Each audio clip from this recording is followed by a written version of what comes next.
సంధ్య అత్యవసర మార్కులతో second year pass అయింది. ఇలా చదివితే ఇక నువ్వు కాలేజీకి వెళ్ళనవసరం లేదు సంధ్య అన్నాడు శ్యామ్.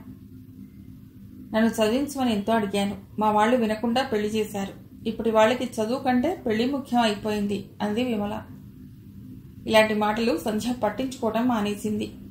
బాధ లేదని కాదు, బాధ అవమానం భావాలుగా కాకుండా జీవితంలో భాగాలైపోయాయి.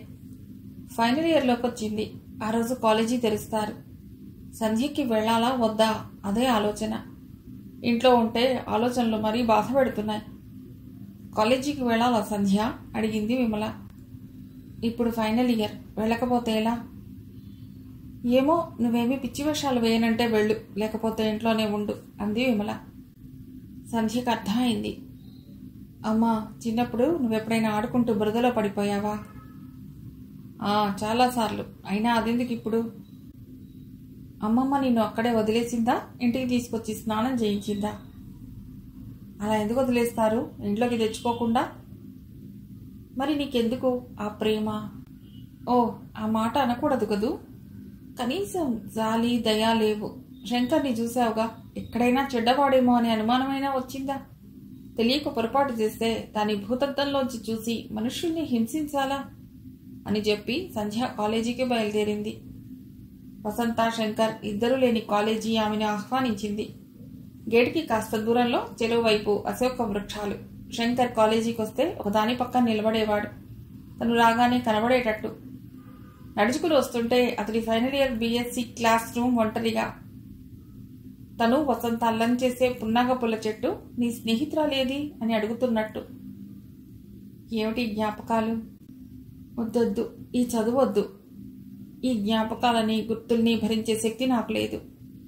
కాలం సమస్యల్ని పరిష్కరించడమే కాదు, గాయాల్ని మాన్పుతుంది, జ్ఞాపకాల్ని తగ్గిస్తుంది, గుర్తుల్ని పూర్తిగా చెరిపేస్తుంది. వసంత దగ్గర నుండి అప్పుడప్పుడు ఉత్తరాలు వచ్చేవి. శంకర్ ఒకసారి ఫోన్ చేశాడు. మనస్ఫూర్తిగా మాట్లాడలేకపోయింది. దాదాపు 6 నెలల తర్వాత ఇద్దరూ కలుసుకున్నారు కాలేజీలోనే. అందరూ వెళ్ళిపోయాక కాలేజీ నిశ్శబ్దంగా ఉంది. సంధ్య, మనం ఎటైనా వెళ్ళి మాట్లాడుకుందాం.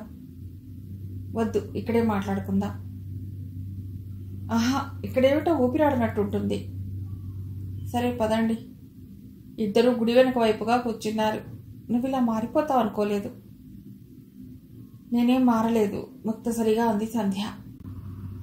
నువ్వు రోజు కాలేజీకి వస్తున్నావు. నన్ను చూడాలని మాట్లాడాలని అనిపించటం లేదా? అనిపిస్తుంది అంటే మళ్ళీ కాలేజీలో చేరతారా? ఎంత ముక్తసరిగా మాట్లాడుతున్నావు. నువ్వు మునుపటి సంధ్యవి కాదు. కాదు, ఎప్పటి సంధ్యనే. అందుకే మీరు ఏకవచనంతో సంబోధించినా ఏమీ అనటం లేదు. నేను మీరు అనే అంటున్నాను. మనిద్దరికీ ఇంకా మాటలేమిటి అనలేదు. రా అనగానే వచ్చి మాట్లాడుతున్నాను. ఇంకేం మారినట్టు? మనం పెళ్లి చేసుకుందాం. నేను వచ్చి మీ నాన్నగారితో మాట్లాడతాను. మాట్లాడవే. వద్దు, ఇప్పుడు వాళ్ళు ఒప్పుకోరు. ఎందుకని? మీ గురించి పూర్తిగా తెలుసు. రోడ్డు మీద జరిగిన ఆ గొడవ నేను చూస్తున్నప్పుడు నా పక్కనున్నది మా అన్నయ్య. వాడే నన్ను అక్కడికి తీసుకొచ్చింది. అయితే ఏమైంది? అయితే ఏమైందా? ఏం మాట్లాడుతున్నారు మీరు? తెగేదాకా లాగకూడదు అనేది పాత సామెత. కానీ మంచి సామెత. మనవాళ్లే కదా, మన నోరే కదా అని ఇష్టం వచ్చినట్టు మాట్లాడకూడదు.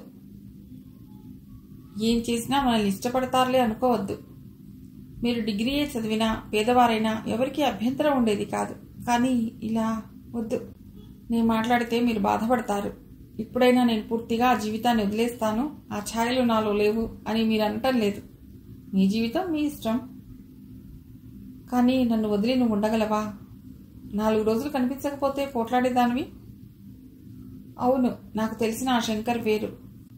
నేను తనని ఇష్టపడతానో లేదోనని బెంగపెట్టుకున్నవాడు. వసంత మీద ఈర్ష్య పడేవాడు. తన పుట్టినరోజుకి నన్నొక్కదాన్నే పిలిచి సభ్యతగా సంస్కారంగా ప్రవర్తించినవాడు. కారం తిని నా నోరు మడుతుందేమో అని కూల్ డ్రింక్ రెడీగా పెట్టుకుని నిలబడ్డవాడు. అతడు వేరు, ఈ శంకర్ వేరు. సంధ్య, వద్దు, అలా మాట్లాడకు. మాట్లాడను, ఏమీ మాట్లాడను. మిమ్మల్ని ఎవరు కొడతారో, ఎప్పుడు అరెస్ట్ చేస్తారో అంటూ బతకలేను. మిమ్మల్ని మా వాళ్ళకి గర్వంగా పరిచయం చేయాలనుకున్నాను. ఆఖరికి నమ్మకం పోగొట్టుకున్నాను. శంకర్, ఇందాక చెప్పినట్టు మీ జీవితం మీ ఇష్టం. కానీ జాగ్రత్తగా ఉండండి. వస్తాను. సంధ్య లేచి వెళ్ళిపోయింది. ఆ తర్వాత శంకర్ మరోసారి అరెస్ట్ అయ్యాడు. అతడే అన్నట్టు అతడికి డిగ్రీ వచ్చే ప్రాప్తం లేదు. ఉగాది వస్తోంది. కొత్త చిగుళ్ళు, కోయిలలు, మామిడికాయలు, మల్లెపూలు. కొద్ది కొద్దిగా మెలి ముసుగుతో వసంత ఋతువు కోసం ఎదురు చూస్తున్నట్టుగా ఉంది ప్రకృతి. సంధ్య మనస్సు ఇంకా శిశిరంలోనే ఉంది. క్రితం సంవత్సరం ఈ పాటికి శంకర్ని ఎలా మంచివైపు మళ్లించాలి, అతనితో పెళ్లికి ఇంట్లో వాళ్ళని ఎలా ఒప్పించాలి, ఇదే ధ్యాస.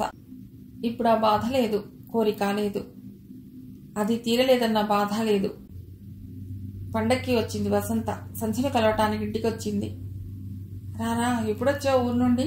ముందుగా విమల ఆమెను చూసి ఆహ్వానించింది. నమస్కారం అండి, బాగున్నారా? వచ్చి 4 రోజులైంది. వచ్చి 4 రోజులైతే మీ స్నేహితురాల్ని చూడటానికి ఇప్పటికి తీరిక దొరికిందా? నాతో పాటు ఆయన వచ్చారండి. నిన్న తను వెళ్ళిపోయారు. తీరిగ్గా సంధ్యని చూద్దామనొచ్చాను. అబ్బా వసంత, ఎన్నాళ్ళైంది నిన్ను చూసి. రా, మేడగదిలో కూర్చుందా. అక్కడైతే కూలర్ ఉంది, కాస్త చల్లగా ఉంటుంది. ఏమనుకోకు, మా అమ్మ మాటల ధోరణి తెలుసుగా అంది సంధ్య.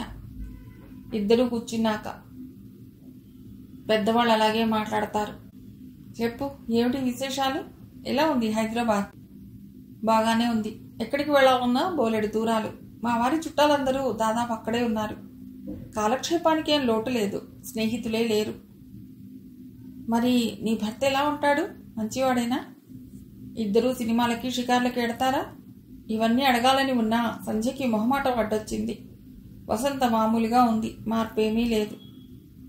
మరి నీ చదువు సంగతి? ఫైనల్ ఇయర్ చదువుదామని ప్రయత్నించాను, కానీ అయ్యేట్టు లేదు. ఇక్కడ మా ఇంట్లో ఆడపిల్లలం, పెద్దమ్మ, ఇంతమంది ఉన్నా మా పెద్దమ్మ పని మనిషిని మాన్పించేది కాదు. అక్కడ మా అత్తగారు, ఇంతమంది ఆడవాళ్ళం ఉన్నాం. పని మనిషి ఎందుకు దండగా అంటారు. ఈయన పొద్దున 8 గంటలకు బయలుదేరితే రాత్రి 7 గంటలకు వస్తారు.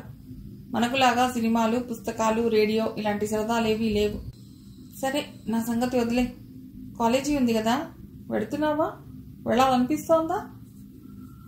నువ్వు లేకపోతే ఎలా ఉంటుంది? చాలా డల్గా ఉంది. కొత్తలో అడ్జస్ట్ అవ్వటానికి చాలా ఇబ్బంది పడ్డాను. ఇప్పుడు అలవాటు అయింది. శంకర్ సంగతి ఏమైంది?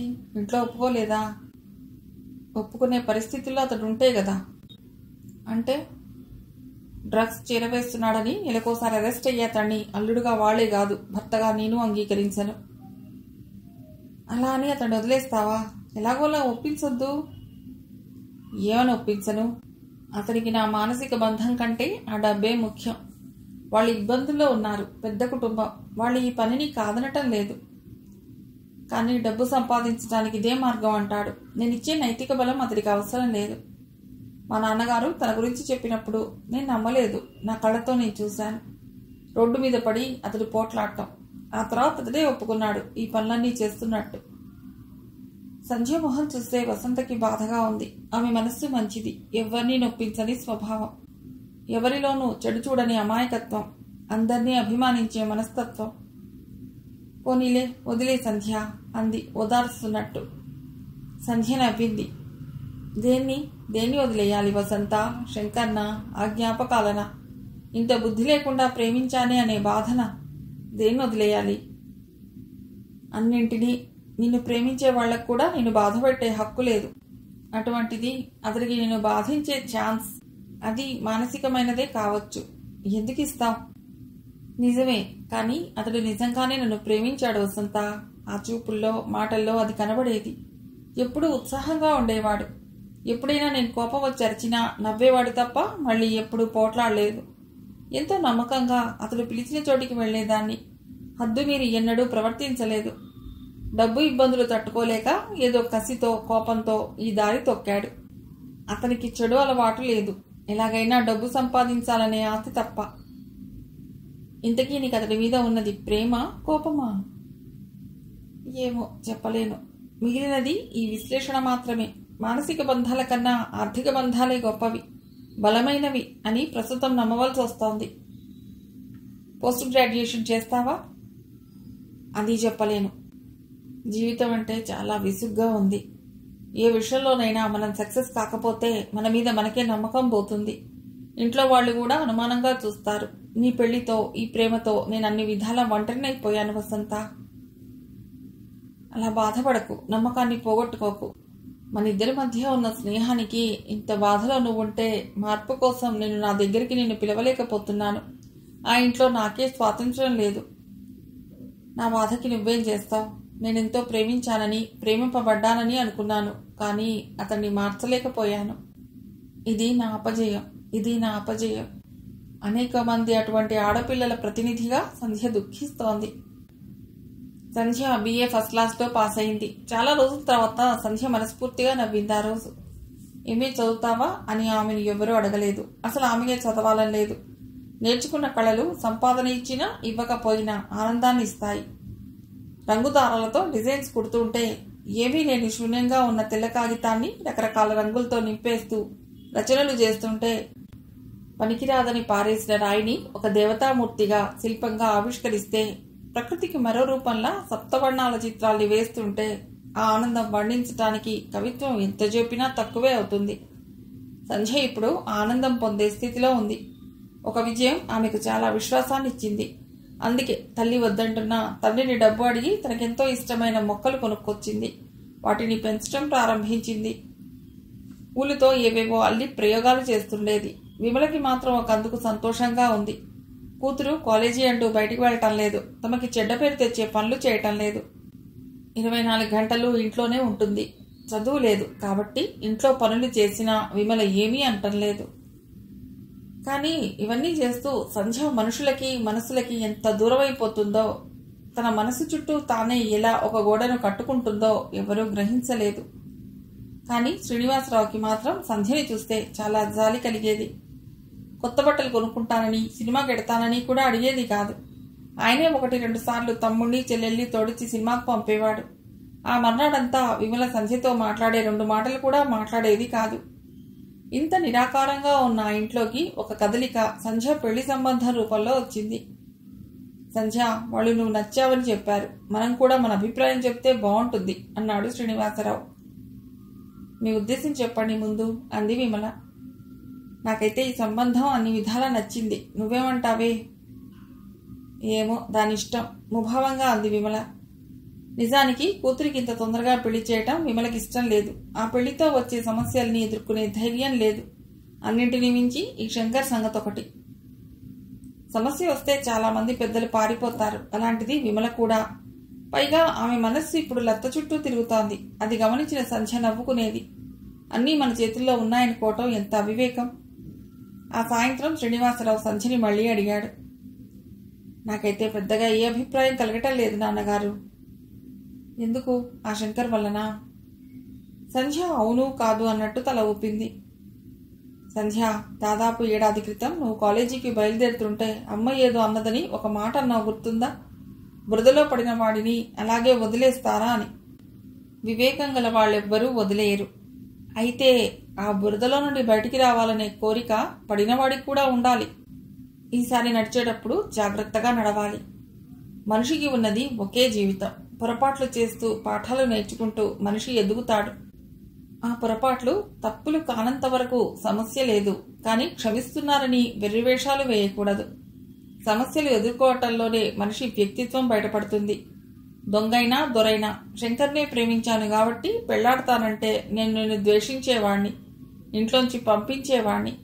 కానీ నువ్వు విలువలకు విలువ ఇచ్చావు. అందుకే ఇంత చెప్తున్నాను. సంధ్యకి ఆశ్చర్యంగా ఉంది. తండ్రి తనని ఇంత నిశితంగా గమనించాడా? ఇంత విశాలంగా ఆలోచించాడా? ఆయన మౌనం వెనుక ఒక గంభీరత ఉంది అనే అనుకునేది. కానీ అది పరిశీలన, అవసరమైనప్పుడు బలాన్ని ఇచ్చే ఆలోచన. ఈ సంబంధమే చేసుకోవాలని నేను ఇదంతా చెప్పటం లేదు.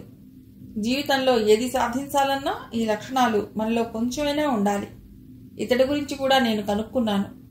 మంచివాళ్లు, నెమ్మదస్తులు అనే పేరుంది. ఇంకా ఇక్కడితో నా బాధ్యత అయిపోయింది. మనసుకి పూర్తి సంతృప్తి కలిగితేనే చెప్పు, వాళ్లతో మాట్లాడతాను అన్నాడు. మాతో పాటు నీ జ్ఞాపకాలని గాల్లో కలిపేస్తాం. మా పరిమళంలాగా నీ జీవితం సాగాలి అన్నట్టు ఆ గదిలో అగరబత్తుల పొగ వయ్యారంగా చుళ్ళు తిరుగుతోంది. మంచం మీద చేతులు పెట్టుకుని కూర్చుంది సంధ్య. హలో అంటూ వచ్చాడు చక్రపాణి. సంధ్య చప్పున లేచింది. కూర్చో కూర్చో, ఈ మర్యాదలన్నీ పరాయి వాళ్ళకి, మన మధ్య కాదు. అరే కూర్చో, నిలబడితే బాగుండదు. నువ్వు హైదరాబాద్ ఎప్పుడైనా చూసావా? ఎప్పుడో చిన్నప్పుడు చూశాను. ఇప్పుడు చాలా మారింది.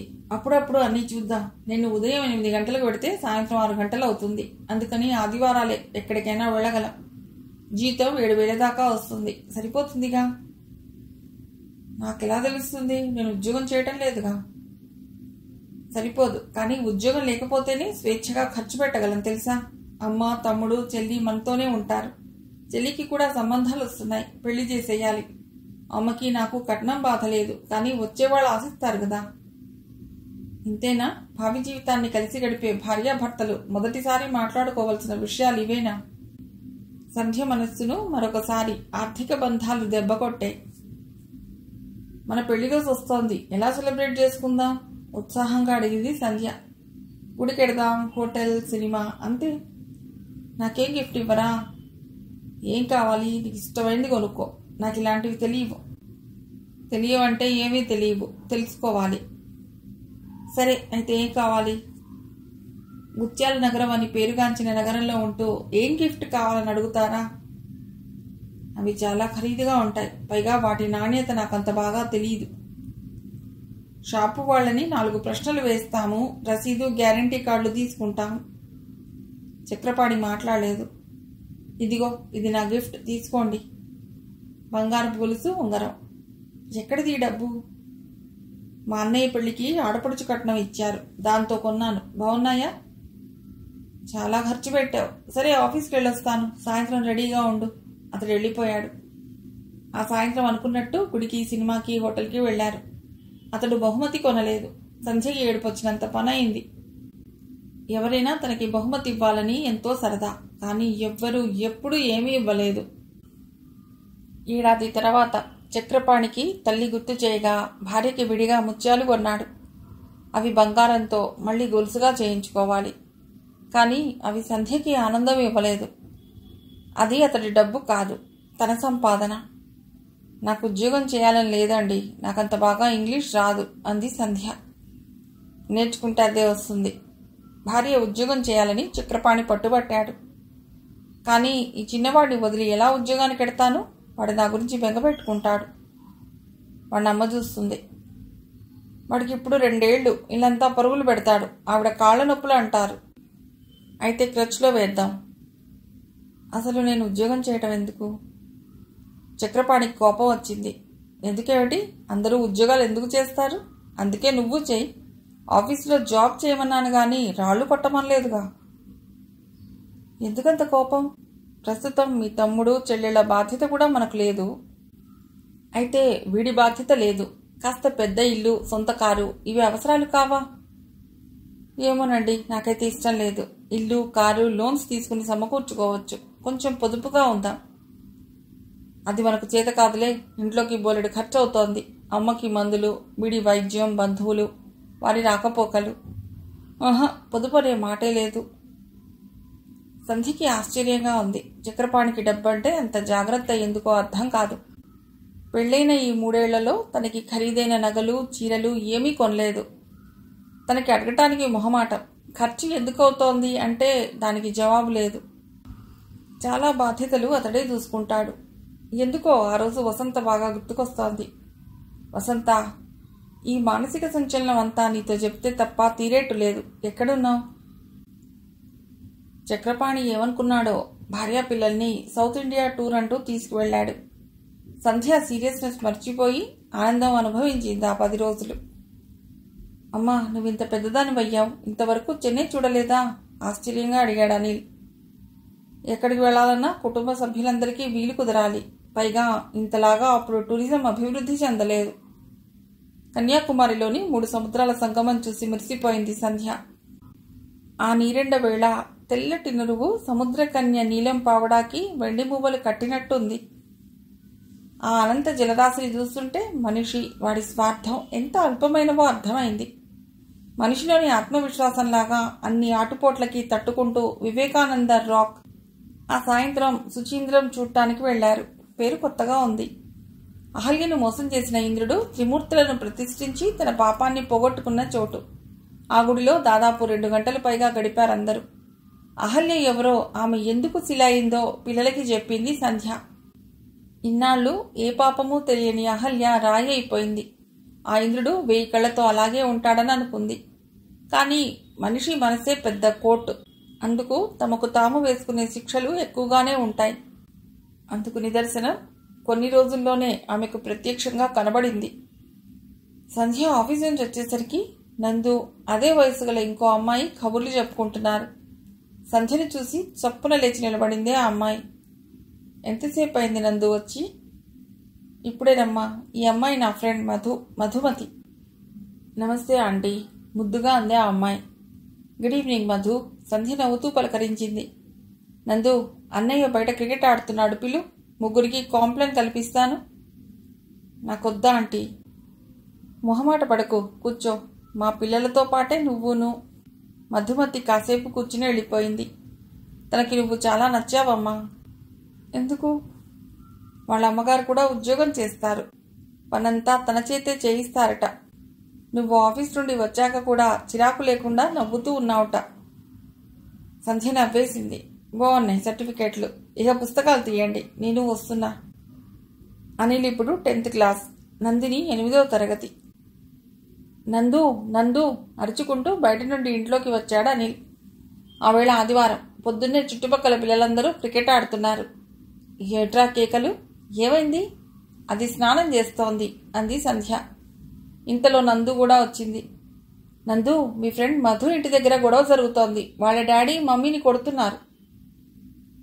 ఆ విషయం మనకెందుకు, అది వాళ్ళ వ్యక్తిగత విషయం అంది సంధ్య. పాపం మధు ఏడుస్తోందమ్మా.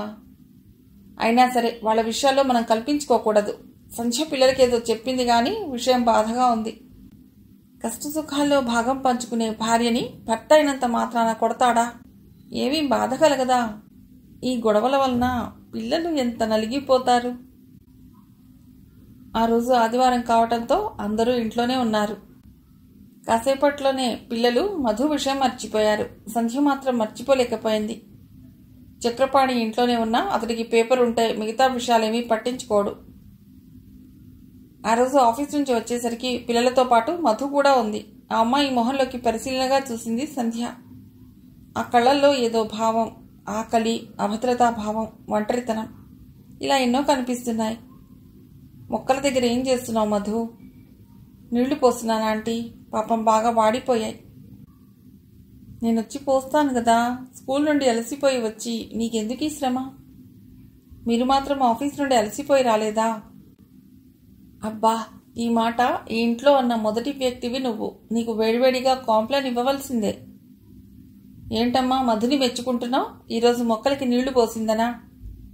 మరి మంచి పనులు చేస్తే మెచ్చుకోవద్దా? మీరెప్పుడైనా కనీసం ఒక్కరోజైనా నీళ్లు పోసారా? ఆ మొక్కల్లో కొన్ని ఫ్లైస్ అవి ఉంటాయి బాబు, నాకు చిరాకు అంది నందు. అవి మనలాంటివేగా, చిరాకెందుకు అంది మధు. అలా చెప్పు. ఈ బట్టలన్నీ ఎవరు మడతలు వేశారు? మధుయే వేసిందమ్మా. చెప్పడానికి సిగ్గులేదు. ఫ్రెండ్ చేత పని చేయిస్తారా? మధు, వాళ్ళు చెప్పినా నువ్వెప్పుడు చెయ్యొద్దు. నేను చేసుకుంటాను, నాకు అలవాటే. నాకు అలవాటే ఆంటీ. మా ఇంట్లో ఈ పనులన్నీ నేనే చేస్తాను. అమ్మ వచ్చేటప్పటికి లేట్ అవుతుంది కదా. అలాగా? మరి మీ నాన్నగారు? ఎప్పుడో కానీ రారా ఆంటీ. ఆ మాటతో ఆ అమ్మాయి మొహంలో ఉత్సాహం అంతా పోయింది. అరే, అనవసరంగా అడిగానే అనిపించింది సంధ్యకి. 8వ క్లాస్ చదివే పిల్ల ఇంట్లో పనిచేస్తుందా? నందు చెంచా కూడా సర్ది పెట్టదు. పైగా తన పుస్తకాలు కూడా అన్న చేత తల్లి చేత బ్యాగ్లో సర్దిస్తుంది. ఎక్కడికి నందు? స్కూల్ అయిపోగానే వెళుతున్నావు అడిగింది మధు. దగ్గరలోని షాప్కి. పెన్ను కావాలా? కాదు, ఈవేళ మా అమ్మ పుట్టినరోజు, మంచి గిఫ్ట్ కొని ఇద్దామని. ఇద్దరు దగ్గరలో ఉన్న ఫ్యాన్సీ షాప్కి వెళ్ళారు. ఒకరికి నచ్చిన గిఫ్ట్ మరొకరికి నచ్చలేదు. ఆఖరికి ఉయ్యల్లో ఊగుతున్న 2 పిల్లల బొమ్మ కొని ఇంటికి బయలుదేరారు. మధుకి బాధగా ఉంది. కొద్ది కాలంలోనే ఆంటీ అంటే అభిమానం ఏర్పడింది. తను ఎప్పుడు వెళ్ళినా ప్రేమగా మాట్లాడుతుంది. ఏదో ఒకటి తినేందుకు ఇస్తుంది. తన మీదే కాదు, పిల్లల మీద కూడా ఆంటీ చిరాకు పడటం, కోపంగా ఉండటం చూడనే లేదు. తను కూడా ఏదైనా గిఫ్ట్ కొనాలి. తన దగ్గర డబ్బు లేదు. నందు ముందే చెప్తే తను తెచ్చేది. కానీ తల్లి తనకి 5 రూపాయలు ఇవ్వటానికే ఆలోచిస్తుంది. నందులాగా 100 రూపాయల గిఫ్ట్ తానెక్కడ కొనగలదు? నందు, ఆంటీ పుట్టినరోజు అంటున్నావుగా, మీరు ఎక్కడికైనా పెడతారా? ఏమో, అమ్మ ఏం చెప్పలేదు. డాడీ వచ్చాక తీసుకెడితే పెడతామేమో. ఏ? ఏం లేదు, నేను ఆంటీకి ఒకసారి హ్యాపీ బర్త్డే చెప్తాను. సరే, నువ్వు ఇంటికి వెళ్ళు, నేను యూనిఫామ్ మార్చుకుంటాను, తర్వాత వస్తాను. ఇంటికి వెళ్ళేసరికి అలవాటు ప్రకారం తల్లి ఇంట్లో లేదు. మధుకి దుఃఖం కలిగింది. తల్లి ఉంటే కనీసం 10 రూపాయలైనా అడిగి ఆంటీకి ఏదో ఒకటి కొందాం అనుకుంది. ఏదైనా బహుమతి ఉందేమోనని ఇల్లంతా వెతికింది. నందు వాళ్ళు ఎక్కడికైనా వెళ్ళిపోతారేమో, తను వస్తానని అనవసరంగా చెప్పింది. ఆమెకు తల్లి దారాలు పెట్టి వెతుకుతుంటే పక్కనే చిన్న గుడ్డ మీద తల్లి వేసిన ఎంబ్రాయిడరీ కనబడింది. తెల్ల గుడ్డ మీద పావురం, కాకి, ఈ రెండింటినీ ఎంబ్రాయిడరీ చేసి పెట్టింది తల్లి. వాటి కింద ఫ్రెండ్స్ అని ఇంగ్లీషు అక్షరాలు. అది చాలా బాగుంది, తీసుకువెడితే. Happy birthday aunty. Thanks Madhu, నీ గౌన్ బాగుంది. మా మమ్మీయే కుట్టిందా ఆంటీ? అలాగా, ఇదిగో మీకు చిన్న గిఫ్ట్. చిన్నపిల్లవి, నువ్వు నాకు ఇవ్వడం ఏమిటి? ముందుగా మధుకి చెప్పలేదమ్మా, అయినా నీకోసం తెచ్చింది, తీసుకో. ఆ గుడ్డ, దానిపై ఎంబ్రాయిడరీ చూసి ఆశ్చర్యపోయింది సంధ్య. ఎవరు చేశారు ఇది? మా మమ్మీ. ఎంబ్రాయిడరీలు బాగా చేస్తుందా ఆంటీ? తన ఉద్యోగం కూడా అదే, అందుకే ఇంత బాగుంది. మరొకసారి థ్యాంక్స్ మధు. పిల్లలతో పాటు ఆవడలు, హల్వా, జిలేబీ ఇవన్నీ తిని వెళ్ళిపోయింది మధు. ఆమె ఇచ్చిన బహుమతి మాత్రం సంధ్యకి ఆశ్చర్యం కలిగిస్తోంది. పావురం, కాకి 2 వేర్వేరు జాతులకు, రంగులకు, ధర్మాలకు చెందిన పక్షులు. వాటిని కలిపి ఇలా తయారు చేయాలని ఎందుకు అనిపించింది ఆమెకు? పైగా వాటికి ఫ్రెండ్స్ అని పేరొకటి. ఆ పక్షుల్లో ఒకటి తానేనని తెలియదు సంధ్యకు. 10 రోజులు గడిచిపోయాయి. ఆఫీస్ నుండి హాస్పిటల్కి వెళ్ళి ఇంటికి వచ్చింది సంధ్య. ఈ మధ్య కాస్త కాళ్ళు నొప్పులు మొదలయ్యాయి. కళ్ళు కూడా టెస్ట్ చేయించుకుని మారిన పవర్కి అద్దాలు ఆర్డర్ ఇచ్చింది. ఇంటికొచ్చి వంట చేసే ఓపిక లేక వస్తూనే హోటల్ నుండి టిఫిన్స్ తెచ్చేసింది అందరికీ. చక్రపాణి ఊళ్ళో లేడు. ఎవరో బంధువుల ఇంట్లో పెళ్ళంటే గుంటూరు వెళ్ళాడు. వచ్చేటప్పటికి పిల్లలతో పాటు మధు కూడా ఉంది. ఆమెను చూసి కాస్త చిరాకు వచ్చేసింది సంధ్యకి. ఈ పిల్లకి తల్లి, తండ్రి, ఇల్లు అన్నీ ఉన్నాయి. అయినా తరచూ తమ ఇంట్లోనే ఉంటుంది ఎందుకు? రాత్రి 8 గంటల వేళ ఆడపిల్ల ఇంటికి రాకపోతే ఆ తల్లికి ఏం భయం లేదా? కానీ మధు మొహం చూసి ఏమీ అనాలనిపించలేదు సంధ్యకి. గుడ్ ఈవినింగ్ ఆంటీ అంది మధు. నందు, ఇంత రాత్రి వేళ మధుని అట్టే పెట్టావెందుకు? అంతగా అయితే రేపు ఆదివారం కదా, అప్పుడు కబుర్లు చెప్పుకోవాలి. ఆంటీ ఇంకా డ్యూటీ నుండి రాలేదమ్మా, మధు దగ్గర తాళాలు లేవు. సంధ్య అప్పుడు గమనించింది. మధు ఇంకా యూనిఫామ్లోనే ఉంది. సోఫా పక్కనే స్కూల్ బ్యాగ్ ఉంది. మరేమైనా తిన్నారా? బిస్కెట్స్ తిన్నా. సరే, ఈ టిఫిన్స్ అన్నీ ప్లేట్లో సర్ది మంచినీళ్ళు పెట్టండి, నేను స్నానం చేసి వచ్చేస్తాను. స్నానం చేస్తూ ఆలోచించసాగింది. ఈ మధుతో రోజు రోజు అనుబంధం ఎక్కువ అవుతోంది. ఎందుకో ఆ అమ్మాయిని చూస్తే చిన్నప్పుడు తను ఎలా ఉండేదో అలా ఉందనిపిస్తుంది. తన తల్లి, ఈ మధు తల్లి ఎందుకు పిల్లల గురించి పట్టించుకోరు? ఆ పిల్ల కళ్ళల్లో కనబడే ఆకలి, ఒంటరితనం బాధ కలిగిస్తున్నాయి. తినడం అయ్యాక కూడా మధు కోసం ఎవరూ రాలేదు. అసలు నువ్వు ఇక్కడ ఉన్నట్టు మీ వాళ్ళకి తెలుసా మధు? తెలుసా ఆంటీ, ఇక్కడ ఉంటానని మా ఇంటి వాళ్ళకి చెప్పే వచ్చాను. ఎంత జాగ్రత్త గల పిల్ల అనుకుంది సంధ్య. కానీ మీ వాళ్ళకి మా ఇల్లు తెలియదుగా. పిల్లలకి ఆవలింతలు వస్తున్నాయి. మర్నాడు ఆదివారం కాబట్టి సంధ్యకి బద్ధకంగా ఉంది. 9 గంటలు దాటిందిగా, అమ్మొచ్చి ఉంటుందా ఆంటీ? నేను వెళ్ళిపోతాను. నేను దింపి వస్తానమ్మా. నందు బయలుదేరింది. ఇంత రాత్రివేళ మీ ఇద్దరూ పెడతారా? ఉండండి, నేను వస్తాను. అలా వాళ్ళ ఇంటిని, పెద్దవాళ్ళని చూడవచ్చని బయలుదేరింది సంధ్య. వీళ్ళు వెళ్ళేసరికి ఇంకా ఇంటికి తాళం ఉంది. నైట్ డ్యూటీ ఉందేమో ఆంటీ. మరి మీ నాన్నగారు? మధు మాట్లాడలేదు. నేను మా ఇంటి వాళ్ళ ఇంట్లో ఉంటాను ఆంటీ, అమ్మ వచ్చినా తెలుస్తుంది. థ్యాంక్స్ ఆంటీ, గుడ్ నైట్ నందు అంటూ మధు లోపలికి వెళ్ళిపోయింది. తనేమైనా చెప్పాలా? వాళ్లతో మాట్లాడాలా? ఏం మాట్లాడుతుంది? పరాయి పిల్లని తనేం అప్పచెప్తుంది. సంధ్యా, నందు ఇంటికి వచ్చేశారు. అమ్మా అమ్మా, ఆంటీ పడిపోయారమ్మా, మధు ఏడుస్తోంది, నువ్వు రా అమ్మా. పరిగెత్తుకుంటూ వచ్చింది నందు. సాయంత్రం వంట చేస్తున్న సంధ్యకి విసిగేసింది. ఏమిటే నువ్వు మధు ఎప్పుడు ఏదో ఒక సెన్సేషన్ క్రియేట్ చేస్తూనే ఉంటారు. పాపం రామ్మ, వాళ్ళ ఇంటి వాళ్ళు కూడా లేరు. సరే పద. ఏమండి, కాస్త కూర కలుపుతూ ఉండండి, ఇప్పుడే వస్తాను. అనిల్కి లెక్కలు చెప్తున్న చక్రపాణికి చెప్పి బయలుదేరింది సంధ్య. వీళ్ళు వెళ్లేసరికి మధు తల్లి బోర్లా పడిపోయి ఉంది. పాత చీర, జాకెట్టు, మెడలో పసుపు తాడు. నేల మీద ఆమె నా స్థితిలో చూసేసరికి సంధ్యకే భయం వేసింది. మధు, కాసిని నీళ్లు తీసురా. సంధ్య నేల మీద కూర్చుని ఆమెను నెమ్మదిగా వెళ్ళకిలా తిప్పింది. ఆమె చాలా తేలిగ్గా తిరిగిపోయింది. జుట్టు మొహం అంతా కప్పేసింది. జుట్టు పక్కకి తోస్తుంటే తెరను తొలగించుకుని ఒక ఆకారం బయటపడ్డట్టు గతాన్ని పక్కకు తీసి చూస్తే ఎవరది? సంధ్య అని పిలిచే ఆత్మీయురాలు. మా పెద్దమ్మతో ఉంటే మంచి కాలక్షేపం అంటూ ఆవిడ సాధింపును కూడా ఎంజాయ్ చేసే సరదా మనిషి.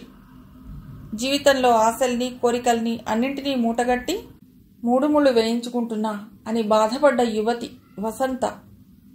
వసంత వసంత మొహం మీద నీళ్లు జల్లి చీర కొంగుతో తుడిచింది సంధ్య.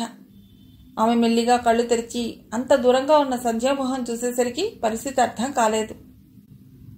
ఎవరు? సంధ్య ఇక్కడికి ఎందుకు వస్తుంది అంటోంది. పిల్లలిద్దరూ ఆశ్చర్యంగా చూశారు. మా మమ్మీ మీకు తెలుసా ఆంటీ? మీలాగే మేము ఫ్రెండ్స్. కొంచెం మీ ఇద్దరూ ఆ చెయ్యి పట్టుకోండి. ముగ్గురు వసంతం లేపి కూర్చోబెట్టారు కుర్చీలో. సంధ్యకి వసంత పరిస్థితి ఆశ్చర్యంగా ఉంది. ఆమె తనకంటే కాస్త ఆర్థికంగా తక్కువగా ఉండవచ్చు, కానీ ఇలా దీనంగా ఎప్పుడూ ఉండేది కాదు. అంత పెద్ద కుటుంబంలో ఆమెనిచ్చారు. ఏమయ్యారు వాళ్ళంతా? భర్తేడి? వసంతకి ఒక అమ్మాయి అని తెలుసు. ఆ పాప అనిల్ కంటే పెద్దదై ఉండాలి. కానీ మధు, నందు వయస్సులో ఉంది. పెద్ద కూతురు ఏమైనట్టు? ఇవన్నీ అడిగే స్థితిలో లేదు వసంత ఆరోగ్యం. ఇలా పడిపోయావేమిటి వసంత? 3 రోజులుగా జ్వరం. రోజూ సెలవు పెడితే బాగుండదని ఈవేళ వెళ్ళాను కేంద్రానికి. రాగానే కళ్ళు తిరిగాయి. సారీ, నేను ఇబ్బంది పెట్టానా? అదేం లేదు. మధు తల్లివి నువ్వే అని తెలీదు. తెలిస్తే ఎప్పుడో వచ్చేదాన్ని. నీ కూతురు కాబట్టే మధు అంటే నాకంత అభిమానం ఏర్పడింది. నందు, నువ్వు ఇక్కడే ఉండు, ఇప్పుడే వస్తాను. సంధ్య ఇంటికి వెళ్ళి హాట్ ప్యాక్తో కూర, చారు, అన్నం తీసుకొచ్చింది. ఇవన్నీ వద్దు సంధ్య, వండిదంతా తెచ్చేసావా? మళ్ళీ వంట చేయడం కష్టం కదూ? ఏం పర్వాలేదు. కుక్కర్ పెట్టి ఆయన చూడమని వచ్చాను. వెళ్లేసరికి అయిపోతుంది. వసంత, మధు అన్నం తింటుంటే ఆ ఇంటిని పరిశీలనగా చూసింది. ఏమీ బాగోలేదు. గృహిణి అనారోగ్యంతో ఉంటే గృహం ఎలా ఉంటుందో అలాగే ఉంది. TV, double cot, ceiling fans అన్నీ ఉన్నాయి, కానీ పద్ధతిగా లేవు. మధు సర్దినట్టుంది. అన్నదాత సుఖీభవ. చారు వేడిగా బాగుంది సంధ్య, నవ్వుతో అంది వసంత. అది ఇప్పుడు నువ్వు నాకు తెలుసున్న వసంతవి. ఇలాగే నవ్వుతూ ఉండాలి. పద నందు. వస్తాము. వసంత, హాయిగా నిద్రపోండి. మధు, ఏదైనా అవసరం ఉంటే ఫోన్ చేయండి. అర్ధరాత్రి బయటికి రావద్దు. అవి అలా ఉంచే సంధ్య, రేపు కడిగి పంపిస్తాను. చాలే, ఈ గిన్నెలు కడిగి పంపించాలా? పొద్దునే పనమ్మాయి వస్తుంది, నేనేం చెయ్యను. Good night. సంధ్య మన్నాడు పొద్దున్నే వేడివేడి కాఫీ ఫ్లాస్క్లో పోసి అనిల్ చేత పంపించింది. ఏమిటమ్మా ఆ ఆంటీ, ఆ ఇల్లు అలా ఉన్నారు? అటువంటి వాళ్లతో నీకు స్నేహమా? నందు, ఈసారి మధు వస్తే 2 కాళ్ళు విరగ్గొడతాను అన్నాడు అనిల్. ఏ, నీకేమైంది? మధు నా ఫ్రెండ్. చూడమ్మా అన్నయ్య, వీడి ఫ్రెండ్ ఆ శ్రీరామ్ లేడు, వాడు పెద్ద గాడిదలాగా ఉంటాడు. షేవింగ్ చేసుకుంటున్న చక్రపాణి ఈ మాటలకి నవ్వుతున్నాడు. బాగుంది, వాళ్ళ గొడవ ఆపడం మానేసి నవ్వుతున్నారా? అయినా తిట్టుకుంటే అన్నా చెల్లెళ్ళు మీ ఇద్దరూ తిట్టుకోండి. మధ్యలో మీ ఫ్రెండ్స్ని తిట్టుకుంటారెందుకు? అయినా అనిల్, తప్పు. ఎవరిని అలా అనకూడదు. ఆంటీ ఒకప్పుడు నా బెస్ట్ ఫ్రెండ్. తనకి ఒంట్లో బాగాలేదు. ఇల్లు అలా కాక ఇంకెలా ఉంటుంది? మొన్న మా ఆఫీస్లో మీటింగ్ వల్ల 2 రోజులు ఆలస్యంగా వస్తే మీరు మీ డాడీ ఇంటిని సినిమా హాల్ లాగా చేయలేదు. వాళ్ళకి ఇష్టమని చిప్స్, ఐస్ క్రీమ్స్ తెచ్చాను. అయితే టీవీ చూస్తూ అవన్నీ తిని అక్కడే పడేయమన్నారా? ఆడవాళ్ళకేం పనిలేదు, ఎప్పుడు ఇల్లు సర్దుతూ ఉంటారంటారు. మేం చూడకపోతే ఇల్లు అలాగే ఉంటుంది.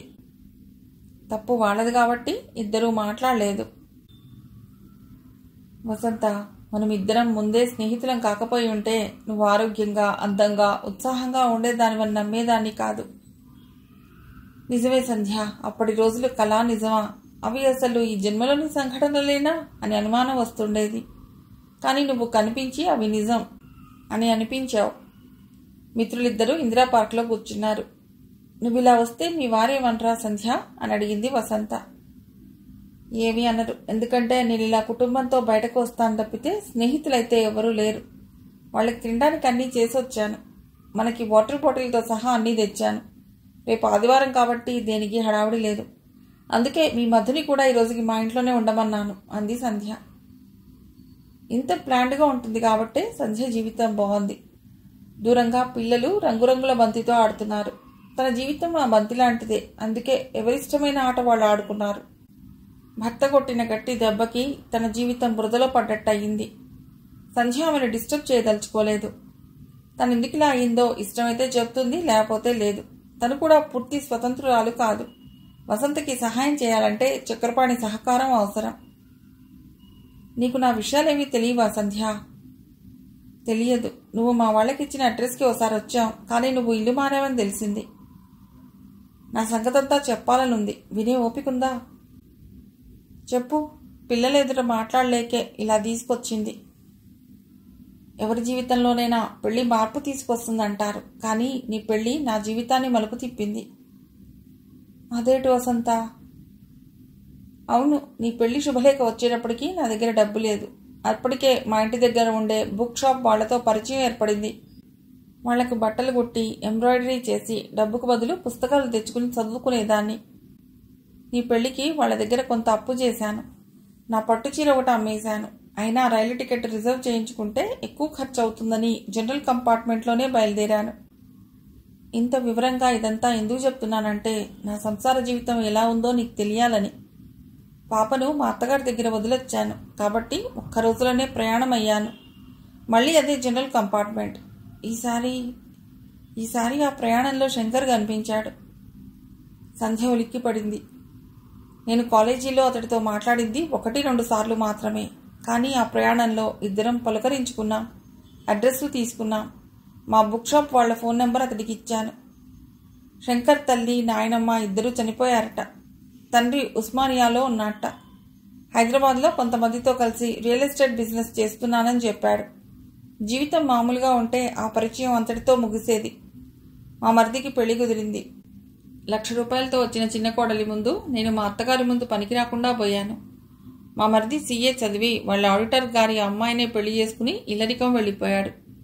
ఆ పెళ్లికి ఆడిటర్ గారి తరపు శంకర్ వచ్చాడు. ఇక అంత బిజినెస్ చేసేవాడిని కాస్త అప్పు అడిగి ఏదైనా వ్యాపారం మీరు మొదలు పెట్టండి అంటూ మా అత్తగారు నాకు మా ఆయనకి చెప్పటం మొదలెట్టింది.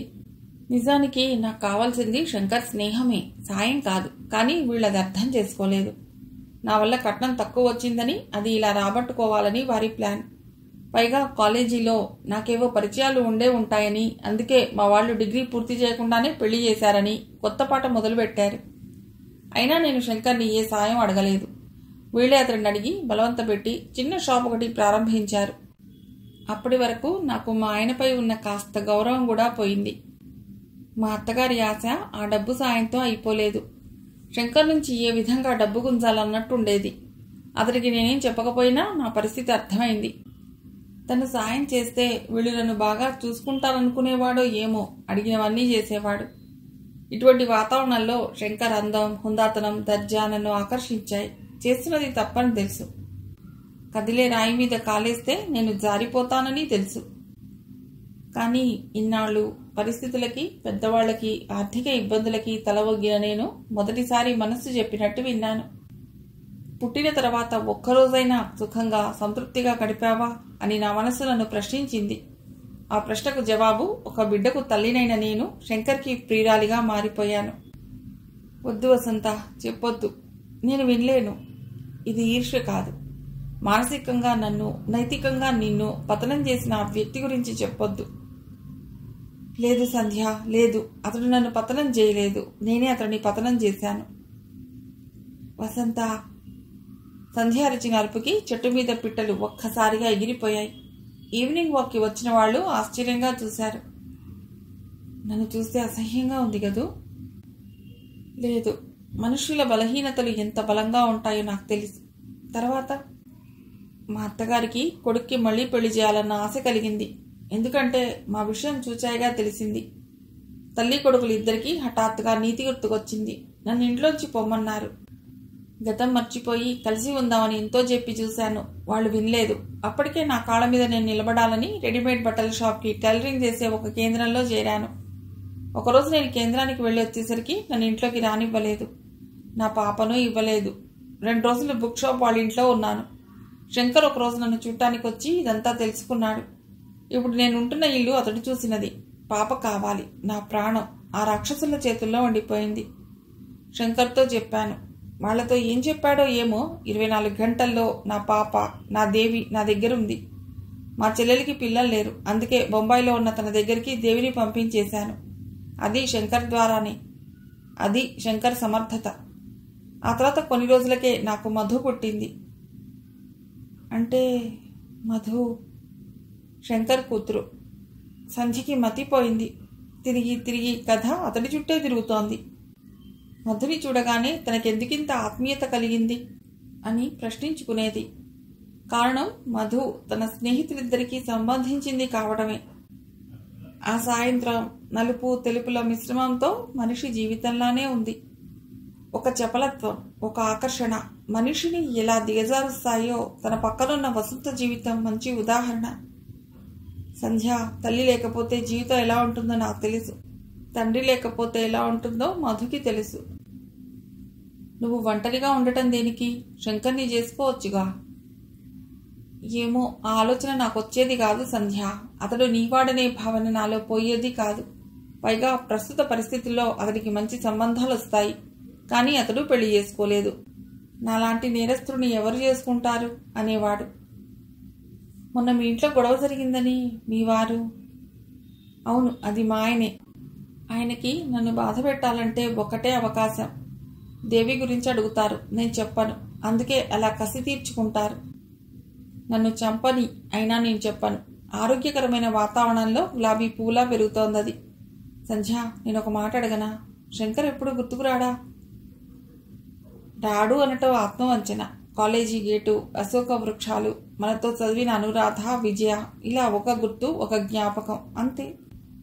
అతనంటే కోపమా? అవును, అపురూపంగా ఇచ్చిన మనస్సు కంటే డబ్బే ముఖ్యం అనుకున్నాడు. అటువంటి వ్యక్తి గురించి నాకెందుకు? కానీ అతడు పెళ్లి చేసుకోలేదు, నిన్ను మర్చిపోలేదు. నువ్వంటే అతడి మనసులో ఒక ప్రత్యేక స్థానం. ఎందుకు వసంత ఇవన్నీ? మనిషి బతుకుండగా బాధలు పెట్టి చనిపోయాక సమాధి కట్టినట్టు నేను అతడి ప్రవర్తన గురించి ఎంతో చెప్పి చూశాను, వినలేదు. ఇహ ప్రత్యేక స్థానం అన్నావే, మనకి చాలా ఇష్టమైనది మనకి దక్కనప్పుడు, మనం పోగొట్టుకున్నప్పుడు అది సామాన్యమైనదైనా గొప్పగా అనిపిస్తుంది. చక్రపాణి గారు మంచివారేనా? నిన్ను బాగా చూసుకుంటారా? మంచివారే, కాకపోతే డబ్బు జాగ్రత్త మనిషి. శంకర్ మంచో చెడో ముందుకు దిగుతాడు. ఈయన 10 సార్లు ఆలోచిస్తారు. అయినా ఇదంతా నేను మాట్లాడకూడదు. అది ముగిసిన కథ, కరిగిపోయిన కళ. ఆత్రేయ గారు అన్నట్టు ముగిసిన గాథ మొదలెడదు. సంధ్య ఇంటికి వచ్చేసింది. చక్రపాణి పేపర్ చూస్తున్నాడు. పిల్లలు టీవీ చూస్తున్నారు. ఏ పని చేస్తున్నా ఏవేవో జ్ఞాపకాలు. చెరువులో నీరంతా తీసివేస్తే లోపల ఉన్న రాళ్లు బయటపడినట్టు ఈ బిజీ లైఫ్లో మనసుకి కాకుండా టైంకి ప్రాధాన్యతనిచ్చే ఈ జీవన శైలిలో బండరాళ్ల లాంటి జ్ఞాపకాలు. అవి కరగవు, కొట్టుకుపోవు. తెలియక చెరువులో దూకితే మనస్సుకి తగిలి బాధిస్తాయి. ఆమె అదోలా ఉన్నా చక్రపాణి ఏమీ అడగడు. ఆమె చెప్పినా పట్టించుకోడు. అనారోగ్యమైతే డాక్టర్ దగ్గరికి వెళ్ళు, ఖాళీగా ఉంటే మెదడు పాడవుతుంది. ఇవి అతడి జవాబులు.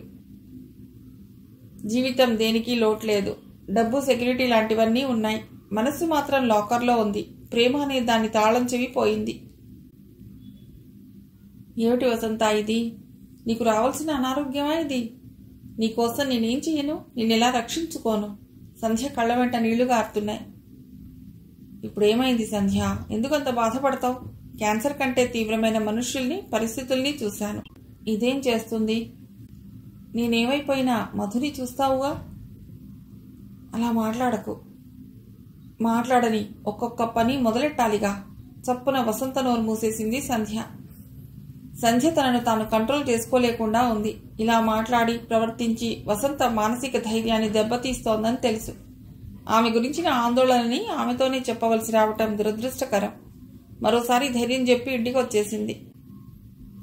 ఏమండి, మన దగ్గర బ్యాంకులో 30,000 ఉన్నాయి కదూ? ఇప్పుడు డబ్బుతో పనేమిటి? వసంతకి క్యాన్సర్, కొంతైనా నేను సాయం చేయాలని. మామూలు అనారోగ్యాలకే వైద్యం చాలా ఖరీదైంది. ఈ రోజుల్లో క్యాన్సర్ అంటే మాటలా? అయినా ఆమె భర్త లేరు, విడిపోయారు. అతడు మళ్ళీ పెళ్లి చేసుకున్నాడు. ఆ పెళ్లి చెల్లదు విడాకులు తీసుకోపోతే. ఇప్పుడు సమస్య అది కాదు. పోనీ ఏదైనా స్వచ్ఛంద సేవా సంస్థలు, వాటి గురించి నాకు తెలియదు. అయినా వాటి చుట్టూ తిరగాలి. ఎంత సాయం అందుతుందో తెలియదు. క్యాన్సర్ అంటే సామాన్యమైనది కాదు. ఎంత చేసినా ఫలితం ఉంటుందా? అతడు చెప్పినవన్నీ నిజాలే. కానీ చూస్తూ చూస్తూ మనిషిని కాపాడకుండా ఎలా? సంధ్య, సంధ్య, ఒకసారి నిద్రలే. అబ్బా, నేను నిద్రపోయిందే 5 గంటలకి. కాసేపు ఆగి లేస్తాను. ఇవాళ ఎలాగో ఆదివారమేగా. కాదు, లేవాలి. వసంత నీకోసం కబురు పెట్టింది. నిద్రమత్తు వదిలిపోగా లేచి కూర్చుంది సంధ్య. ఎందుకు, ఏమైంది? రాత్రంతా తన గురించే ఆలోచనలు. అందుకే నిద్ర పట్టలేదు. తనకి గాబరాగా అనిపించిందిట. నువ్వొకసారి వస్తే హాస్పిటల్కి తీసిపెడదామని. కాఫీ నేను కలిపాను, తాగేళ్ళు. ఇవన్నీ ఎప్పుడూ లేంది మీరు చేశారా? అందులోనూ ఆదివారం. ఇంతకీ ఎవరి చేత కబురు పెట్టింది? వాళ్ళ ఇంట ఆయన. సరే, నేను తయారవుతాను. మీరు పిల్లల్ని కొంచెం చూసుకోండి. సంధ్య తయారయ్యాక ఆమెతో చక్రపాణి బయలుదేరాడు. మీరెందుకు? ఇద్దరం వెళితే పిల్లలు లేస్తే ఎలా? బయట తాళం వేద్దాం. నేను అనిల్కి లెటర్ రాసి పెట్టాను.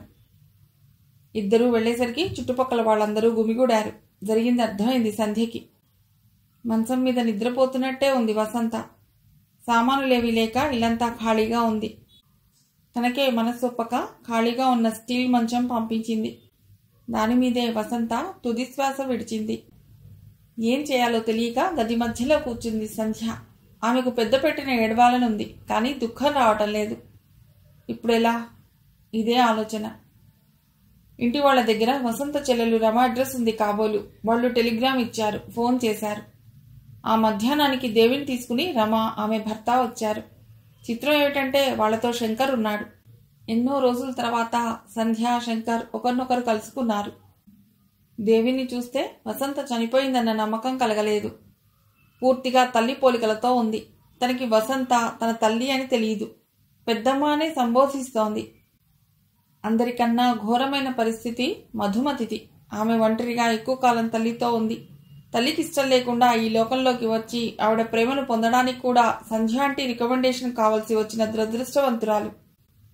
రాత్రి తల్లి నందు ఇంటికి వెళ్ళు అంటే ఏమో అనుకుంది. ఇద్దరూ మాట్లాడుకోవటం అదే ఆఖరని తెలియదు.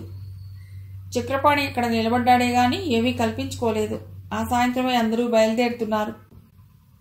ఖాళీగా ఉన్న ఇంట్లోంచి ఇంకా సంధ్య అని వసంత పిలుస్తున్నట్టే ఉంది. ఏడ్చి ఏడ్చి సంధ్య కళ్ళు మొహం వాచిపోయాయి.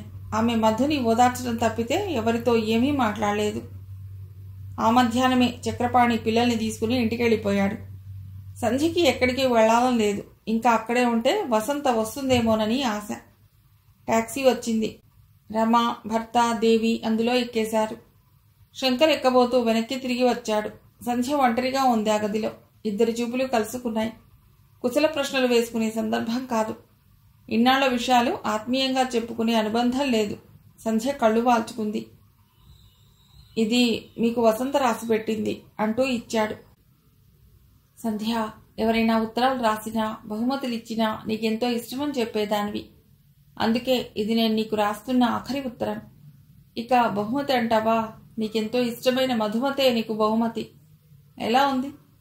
నాకు క్యాన్సర్ అని తెలిసిన మరు నిమిషమే నా గమ్యాన్ని నేను నిర్ణయించుకున్నాను.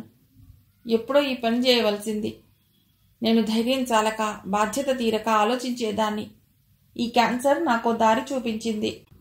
ఇక మధు బాధ్యత ఎవరికి ఇవ్వాలి? నాకున్న ఆత్మీయులిద్దరు. మనసు త్రాసుముళ్ళు నీ వైపు మొగ్గింది. నువ్వు పరాధీనవని, వేరే బాధ్యతలు ఉన్నాయని తెలుసు. కానీ నువ్వంటే మా ముగ్గురికి ఇష్టం, ముఖ్యంగా మధుకి. నీ నవ్వు, నడక, మాట అన్నీ బాగుంటాయట. బహుశా ఆ రక్తానికే నిన్ను ఇష్టపడే గుణముందేమో. ఇక నా సంగతి, మధు నీ చేతుల్లో పెరిగితే మరో వసంత తయారు కాదు అని ఆశ. నీకేమాత్రం వీలు కాకపోయినా, బాధ్యత బరువు అనిపించినా దాన్ని తండ్రి దగ్గరికి పంపించే. నేను చెప్పానని భరించనవసరం లేదు. మధు గురించి నాకిష్టం లేకుండా ఈ లోకంలోకొచ్చి నా ఆప్యాయత పొందని మనిషి. దాన్ని ప్రేమగా చూడలేదనే నా బాధ. అందుకే ఇంట్లో అమ్మయ్య దగ్గర ప్రతిదీ అమ్మేశాను. ఆఖరికి నా చీరలతో సహా ఆ డబ్బును మధు పేర బ్యాంకులో వేశాను. అది పెద్దయ్యాక నువ్విస్తావని నాకు తెలుసు. మనసుని కట్టుదిట్టం చేసుకుని గర్వంగా తల ఎత్తే పనులు నువ్వు చేస్తే పరిస్థితులు చెప్పినట్టు విని తల వంచుకు వెళ్ళిపోతున్నాను నేను. నిజానికి నీతో స్నేహం చేయటానికి ఇంకా బతకాలనుంది, కానీ అవకాశం లేదు. అదృష్టం ఉంటే మరో జన్మలో స్నేహితులుగానే పుడదాం. సెలవు, వసంత. ఆ ఉత్తరం 100 సార్ల కంటే ఎక్కువే చదివింది సంధ్య. అయినా బాధ తీరటం లేదు. చాలా తెలివిగా రాసింది. ఆ ఉత్తరం ఎవరు చదివినా ఎవరికి అనుమానం రాదు. వైద్యం కోసం సామాన్లు అమ్ముతున్నట్టు చెప్పింది. ఆ డబ్బంతా మధు కోసం దాచింది. ఈరోజు కూడా ఆఫీస్కి వెళ్ళవా? ఆలోచనల్లో ఉన్న భార్యను అడిగాడు చక్రపాణి. వెళ్ళాలని లేదు. ఎన్ని రోజులు మానేస్తావు? మధు స్కూల్కి వెళ్ళిందిగా. మధు చిన్నపిల్ల. తన తోటి పిల్లలతో కలిసిపోయి ఈ దుఃఖాన్ని మర్చిపోతుంది. మర్చిపోవాలి కూడా. తనకి బోలెడు భవిష్యత్తు ఉంది. నేను ఈ దుఃఖంతో వెళ్ళి ఆఫీస్లో తప్పులు చేస్తే బాగుండదు. మధు ఎన్నాళ్ళు మన ఇంట్లో ఉంటుంది? బొంబాయిలో వాళ్ళ పిన్ని ఉందిగా, పంపే. పిన్నేం కర్మ, తండ్రే ఉన్నాడు అనాలని నోటిదాకా వచ్చింది సంధ్యకి.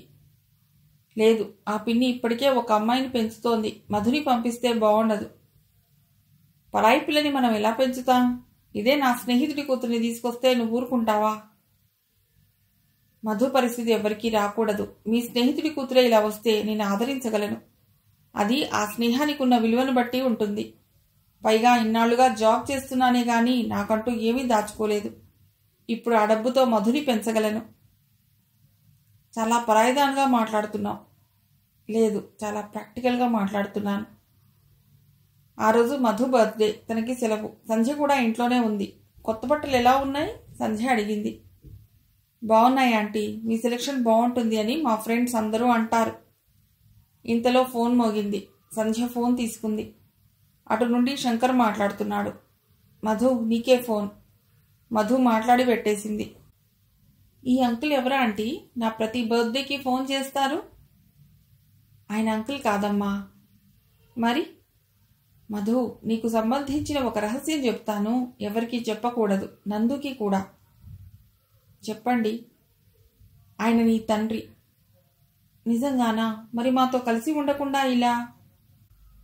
మధు, నువ్వు పెద్దదానివయ్యావు. మనుష్యులు చేసిన పనినే కాకుండా దాని వెనుక పరిస్థితులను అర్థం చేసుకోవాలి. క్లుప్తంగా చెప్పింది. శంకర్ ఎవరో. అతడితో తన పరిచయాన్ని మాత్రం చెప్పలేదు. మా అమ్మ ఇన్ని బాధలు పడుతూ నన్ను పెంచిందా ఆంటీ? మధు కళ్ళ వెంట నీళ్లు. పుట్టినరోజు ఇవన్నీ చెప్పి నిన్ను బాధ పెట్టానా? లేదా ఆంటీ, నిజాలు ఎప్పటికైనా తెలియాలిగా. మధు, నువ్వు ఇలా మాట్లాడితే నీలో చాలా పరిణితి వచ్చిందని నాకు అనిపిస్తుంది. మరి ఎవరి పెంపకం ఆంటీ అంటూ మధు నవ్వింది. దేవి పెళ్లి. శుభలేఖ సంధ్య ఇంటికి వచ్చింది. పంపించింది ఎవరో అర్థమైంది సంధ్యకి. ఏం చేయనా ఆంటీ అడిగింది మధు. వెళ్ళాలనిపిస్తే వెళ్ళు.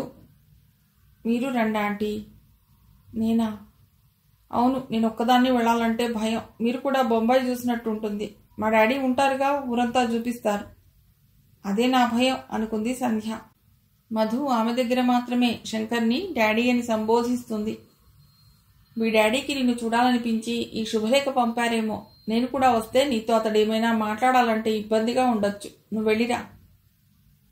భయంగా సందేహంగా బొంబాయి వెళ్లిన మధు సంతోషంగా సంపదతో తిరిగొచ్చింది.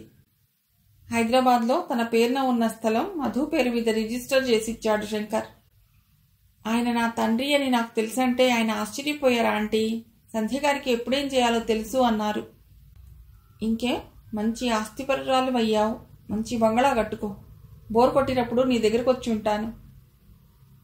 మీరేమనుకోనంటే ఒక మాట, ఈ స్థలంలో అన్నయ్యకి నందుకి కూడా భాగాలు ఇవ్వాలనుంది. సంధ్యకి చెప్పలేని ఆశ్చర్యం కలిగింది. ఈ ఆలోచన ఎవరిది? నాదే. డాడీ కూడా ఇవ్వమన్నారు. నిన్ను పెంచినందుకు రుణం తీర్చుకుంటున్నావా? అదేం కాదా ఆంటీ, మా ముగ్గురిని ఏ తేడా లేకుండా పెంచారు మీరు. ఇప్పుడు ఈ స్థలం ముగ్గురం తీసుకుంటే బాగుంటుంది. అందుకే ఒక పని చేయి. వసంత పేరు మీద ఒక సేవా సంస్థ స్థాపించు. అది అందరికీ ఉపయోగంగా ఉంటుంది. అంతటి పని నేను ఒక్కదాన్ని చేయగలనా? మేమంతా లేమా? ఆ ఆలోచన చక్రపాణితో చెప్పారు. అంత స్థలాన్ని సేవా సంస్థకి ఇస్తారా? మీ ఇద్దరికీ మతిపోయింది అన్నాడతడు. అందులో కొంత భాగం మధు ఇల్లు కట్టుకుంటుంది, మిగతాది సేవా సంస్థకి. మధు, ఈ సేవా సంస్థలవి మనం నిర్వహించలేం. మీ ఆంటీ ఆలోచనలు ఆదర్శానికే గాని ఆచరణకి పనికిరావు. సంధ్య మనస్సు బాధపడింది. సేవా సంస్థలు స్థాపించిన మహానుభావులంతా ఇలా ఆలోచిస్తే ఆ పనులను ఆదుకునేవారుంటారా?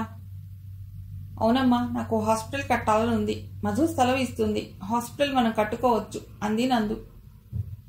నేనైతే ఇల్లు కాదు, మంచి బంగ్లా కడతాను ఉత్సాహంగా అన్నాడు అనిల్. వీళ్ళ మాటలకి సంధ్యకి మతిపోతోంది. ఏమిటి ఆస్తి వ్యామోహం? ఆ స్థలం తీసుకోవటం తనకిష్టం లేదు. ఆ స్థలం మధుది అని అందరికీ తెలుసు. కానీ ఆ వెనుక ఉన్నది శంకర్. ఏం సంబంధం ఉందని ఈ బహుమతి పుచ్చుకోవాలి? వాళ్ళు నలుగురు స్థలం గురించి మాట్లాడుకుంటున్నారు. తన సలహా ఎవరికీ అక్కర్లేదు.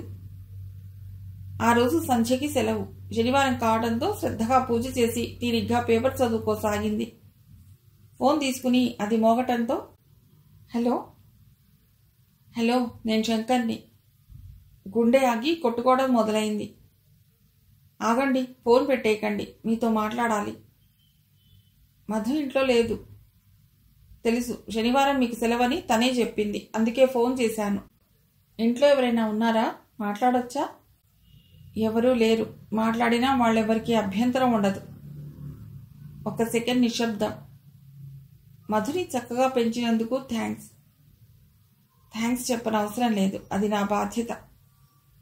వసంత మధుని మీకు ఇచ్చేటప్పుడు మీ మీద చాలా భారం పెడుతోందని అనుకున్నాను. కానీ అది మీరు బాధ్యతగా, స్నేహధర్మంగా తీసుకున్నారు. సంతోషం. అవును, వసంత తెలివైంది. నాకు రాసిన ఉత్తరంలో కూడా ఎక్కడా ఎవరి పేరు బయటపెట్టలేదు. తను నష్టపోయిందేమో గాని ఎవరిని కష్టపెట్టడం తనకి ఇష్టం ఉండదు. అవును, అంతటి అనారోగ్యంలో కూడా చాలా తెలివిగా ఉత్తరం రాసింది అన్నాడు శంకర్. ఆ ఉత్తరం మీరు చదివారా? చదివాను. తనని తీస్తుంటే తెల్లగడ కింద నాకు ఈ ఉత్తరం దొరికింది. మీకు రాయలేదా? అంతకు 2 రోజుల ముందే ఫోన్ చేసి మాట్లాడింది. అంతసేపు ఎందుకు మాట్లాడుతున్నావంటే వినలేదు. చాలా ఏడ్చింది. తనకి క్యాన్సర్ అంటే ఆ విషయం మీకు తెలుసా? తెలుసు. ఆ బాధ తట్టుకోలేక ఏడుస్తోందని అనుకున్నాను. మరి తనని చూడటానికి ఎందుకు రాలేదు? బొంబాయిలో అయితే మంచి వైద్యం జరిగేది కదా. తను రావద్దంది నన్ను. నిజానికి బాగా ఎక్కువయ్యాక గాని మన ఎవ్వరికీ తెలియనివ్వలేదు. నిజమా? అవును, నన్ను చూడాలని ఉందని రమ్మని 2 రోజుల ముందు ఫోన్ చేసినప్పుడు చెప్పింది. నువ్వు వచ్చేటప్పటికి నేను చాలా ప్రశాంతంగా ఉంటాను, ఎక్కువ మాట్లాడను, అందుకే ఇప్పుడు మాట్లాడుతున్నాను అంది. అప్పుడు నాకు అర్థం కాలేదు. ఇంటి వాళ్ళు ఫోన్ చేశారని రమ నాకు చేసినప్పుడు మతిపోయింది. వాళ్ళు ఏ రైలుందా అని వెతుకుతూ ఉంటే నేనే ఫ్లైట్లో పెడదామన్నాను. అందుకే వసంతని అప్పుడు చూడగలిగాం. ఇద్దరికీ హృదయం బరువెక్కింది వసంత జ్ఞాపకాలతో. సంధ్య ముందు తేరుకుంది. ఇంతకీ ఫోన్ చేసిన కారణం? మధుకి ఇచ్చిన స్థలం మీ పిల్లలకి వద్దన్నావుట ఎందుకు? అది పూర్తిగా మధుకే చెందాలి. ఆ స్థలంతో మా పిల్లలకేం సంబంధం? కానీ అది వారికి ఒక అనుబంధంలాగా ఉంటుంది. మనమున్నా లేకపోయినా ముగ్గురు కలిసి ఉంటారు. ఏమంటావు?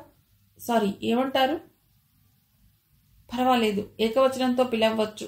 వసంతకి నాకు ఆ మాటకొస్తే ఏం ఆస్తి స్థలం ఉన్నాయని కలిసి ఉన్నా. కావాల్సింది అనుబంధం కానీ ఆస్తులు కాదు. నాకు ఇష్టం లేదు. ఆ స్థలం నేనిచ్చాను కాబట్టి ఇష్టం లేదు, అవునా? కావచ్చు, క్షమించండి, కఠినంగా మాట్లాడటం ఇష్టం లేదు. పర్వాలేదు, మధుని పెంచినందుకు ఇస్తున్నానని అనుకోవద్దు. మీరు బలవంతం చేస్తే అలాగే అనుకోవాల్సి వస్తుంది. సంధ్య, అతడు హర్ట్ అయినట్టు అనిపించింది. సంధ్యకి దుఃఖం వచ్చేసింది. ఎన్నాళ్ళయింది ఆ పిలుపు విని.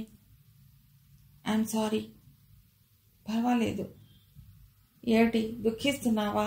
దేనికి? ఏమైంది? ఏం లేదు, కొన్ని ఫీలింగ్స్కి రీజన్ ఉండదు, అదంతే. ఆమె తేరుకుంది. అవును, రీజన్ ఉండదు. కాస్త మనస్సు మేఘానికి చల్లగాలి తగిలితే చాలు మీ ఆడవాళ్ళకి దుఃఖం వస్తుంది. ఆ అదృష్టం మా మగవాళ్ళకి ఎక్కడిది? గుండెల్లో దుఃఖం బయటకు వెళ్ళిపోతే ఎంత తేలిగ్గా హాయిగా ఉంటుంది. నువ్వు దూరమైనా వసంత కంటి నుండే దూరమైనా చెప్పలేని బాధ కలుగుతోందే కానీ దుఃఖం రావటం లేదు. వసంతని మీరు పెళ్లి చేసుకుని ఉంటే బాగుండేది. తను ఒప్పుకోలేదు. అయినా ఇలాంటి నేరస్తుడిని ఎవరు చేసుకుంటారు? ఆగు, నన్ను చెప్పని. సంపాదించిన డబ్బంతా అరెస్ట్ అయినప్పుడు విడుదల కావటానికి ఖర్చు పెట్టవలసి వచ్చింది. ఆఖరికి డబ్బు అలా సంపాదించడం నా కోసం కాకుండా నన్ను నేరస్తుడిని అన్న వాళ్ల కోసం సంపాదించినట్టుండేది. తీరా లెక్క చూసుకుంటే మిగిలినది శూన్యం. ఇంటా బయట చెడ్డవాడనే పేరు. అందుకే చాలా తొందరగా ఆ మైకంలో నుండి బయటకు వచ్చాను. తీరా వచ్చేసరికి కలుసుకోవటానికి నువ్వు లేవు. డబ్బు నన్ను విసిగించినట్టే వసంతని విసిగించింది. కాకపోతే నాకు బంధాలు లేవు, తనకి ఉన్నాయి. అవి విడిపించడానికి నన్ను సాయంగా తీసుకుని నాతో బంధంలో చిక్కుకుంది. కానీ ఎందుకో ఆ బంధాన్ని శాశ్వతం చేసుకోవటం తనకిష్టం లేదు. కారణం ఇప్పటికీ తెలియదు. నాకు తెలుసు, శంకర్ నీవాడనే భావన నాలో పోయేది కాదు సంధ్య అంది ఒకసారి. అనుకుంది సంధ్య. అతడితో చెప్పలేదు. ఇద్దరి మధ్య కాసేపు నిశ్శబ్దం. ఇక ఉంటాను. శంకర్. ఏమిటి? మిమ్మల్ని బాధపెట్టి ఉంటే మన్నించండి. ఆ మాట నేను నీకు చెప్పాలని ఫోన్ చేశాను. ఏవేవో విషయాలు మాట్లాడుకున్నాం. నన్ను క్షమించమని కోరటం ఎందుకు? నువ్వు చెప్పినట్టు ఎవరి జీవితం వారిష్టం. బాగు చేసుకున్నా పాడు చేసుకున్నా బాధ్యత వాళ్ళదే. కానీ నేను నిన్ను డిస్టర్బ్ చేశాను. అమాయకంగా కాలేజీకి వచ్చిపోయే నిన్ను డిస్టర్బ్ చేశాను. మన్నించు. అయ్యో, అలా అనొద్దు. వసంత చెప్పినట్టు కొన్ని అలా జరిగిపోతాయి, అంతే. మళ్ళీ ఇలాంటి అవకాశం వస్తుందో రాదో. ఫోన్ పెట్టేయాలని లేదు. ఇంట్లో అనుబంధం ఉన్న 4 స్త్రీలని చూశాను. కలిసిమెలిసి పెరిగాను. కానీ ఏ సంబంధమూ లేని నువ్వు, వసంత నన్ను చాలా ప్రభావితం చేశారు సంధ్య. ఇక ఉంటాను. ఆరోగ్యం జాగ్రత్త. అలాగే. వసంత శాశ్వతమైన వీడ్కోలు, శంకర్ తాత్కాలికమైన వీడ్కోలు రెండూ నన్ను బాధపెడుతున్నాయి. నన్ను కొన్నాళ్లు ప్రశాంతమైన వాతావరణంలో ఉండని భగవాన్. చెప్పలేనంత ప్రశాంతత కావాలి. ఈసారి భగవంతుడు సంధ్య ప్రార్థన మన్నించాడు. ఆమెను ప్రశాంతమైన చోటుకే పంపించాడు. చాలా కొద్ది కాలంలో. ఆంటీ డాడీకి హార్ట్అటాక్ వచ్చిందిట. షాపు నుండి గబగబా వచ్చేసింది మధు. ఒక్కసారిగా కుర్చీలో కూలబడిపోయింది సంధ్య. అలా అయిపోయారేంట ఆంటీ? సమవయస్కులం కదమ్మా. అయినా ఇలాంటి వార్తలు ఇలా హఠాత్తుగా చెప్పకూడదు. నాకు తెలియదా ఆంటీ? ఇంతకీ ఏ హాస్పిటల్? అంకుల్ వచ్చాక ఇద్దరూ వెళ్ళండి. కానీ చక్రపాణి బొంబాయి వెళ్ళటానికి ఇష్టపడలేదు. సంధ్య మధుతో బయలుదేరింది. శంకర్ ఇంట్లోనే ఉన్నాడు. హాస్పిటల్ నుండి డిశ్చార్జ్ అయ్యి ఆ రాత్రి దివాన్పై పడుకుని నిద్రపోతోంది మధు. ఆమెనే చూస్తున్నాడు శంకర్. ఏమైనా కావాలా? నిద్ర రావటం లేదా? లేదు, మధుకి పెళ్లి చేయాలి. నేను వసంత నీ మీద పెద్ద బాధ్యత పెట్టాం. మీకు కాస్త ఓపిక వచ్చాక సంబంధాలు చూద్దాం. కొన్ని నేను చూశాను. మీరు సరేనంటే. అనిల్, నందు ఇంజనీర్, డాక్టర్లు అయ్యారు. మధుని డిగ్రీ చదివించానని. లేదు, నువ్వు అనే వరకు ఆ ఆలోచనే రాలేదు. ఎంత స్నేహితురాలి కూతురైనా ఇంత బాధ్యత ఎవరు తీసుకోరు. అందుకు నేను మెచ్చుకోవాలి. మధుని చూసిన క్షణమే ఎందుకో అలా ఆత్మీయత కలిగింది. వసంత కూతురని అది మరింత ఎక్కువైంది. అప్పుడు నన్ను అసహ్యించుకున్నావా? లేదు, కాలేజీలో ఒక్కసారి కూడా మాట్లాడుకొని మీరు ఇంత అనుబంధం పెంచుకున్నారంటే ఆశ్చర్యం కలిగేది. అవును, ఆ రైలు ప్రయాణం లేకుంటే ఈ కథ వేరేగా ఉండేది. అవును, కాలేజీలో స్నేహాలు పరిచయాలు ఆ గేటు దాటగానే మాయమవుతాయంటారు.